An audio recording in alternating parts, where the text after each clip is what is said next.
Hi everyone, আজকে আমি একটা পুরনো ভিডিও তোমাদের জন্য নিয়ে এসেছি। অনেক দিন আগের কথা, মাকে নিয়ে গেছিলাম হচ্ছে দক্ষিণেশ্বরে। মায়ের মন ছিল দক্ষিণেশ্বরে যাওয়ার, আর যাওয়া হচ্ছিল না। আমারও অনেক দিন যাওয়া হয়নি, তাই জন্যেই যাচ্ছি।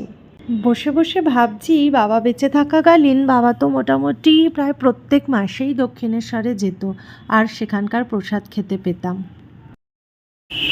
ক্যাবে আসলে পরে এই স্কাই ওয়াকের সামনে নামিয়ে দেয়, বলে যে এখান থেকে স্কাই ওয়াক ধরে দক্ষিণেশ্বর মন্দিরে ঢুকবে। তো সেটাই আমরা করছি আর কি।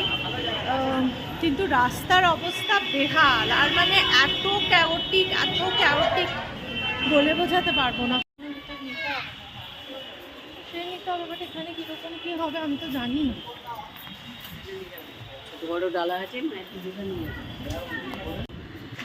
এই 121 নম্বর স্টল থেকেই আমরা সব নিয়ে নিলাম, আর নিচে গিয়ে কিছু করলাম না, উনি সব জোগাড় করে দিচ্ছেন। তাহলে দুটো 21 আর একটা 51, ঠিক আছে?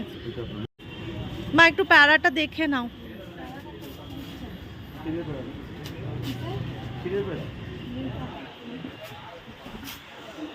এই যে সবাই এখান থেকে হেঁটে আসছে, আর আমরা এখানেই নিয়ে নিলাম, আর ওয়েট করলাম না। কেউ চাইলে এরকম বড় মিষ্টির প্যাকেট, সিঁদুর, টিপ, আলতা আর শাড়ি দিয়েও পুজো দিতে পারে। মন্দির একটু হলেও দেখা যাচ্ছে।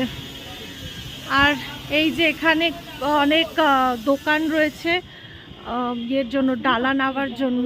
না না না, তো এখানে যারা আছে তারা শুধু বলবে এখান থেকে নিয়ে নেওয়ার জন্য, বাট আমরা যেখান থেকে নিই সেখান থেকেই নেব।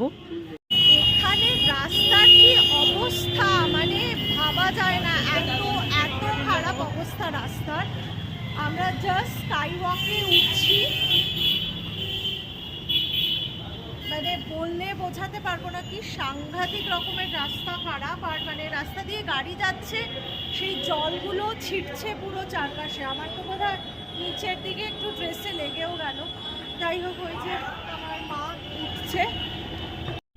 পুজো দিয়ে এবার জাস্ট আমাদের বাড়ি ফেরার পালা, তাই ব্লগটাকেও এন্ড করে দিচ্ছি। টাটা।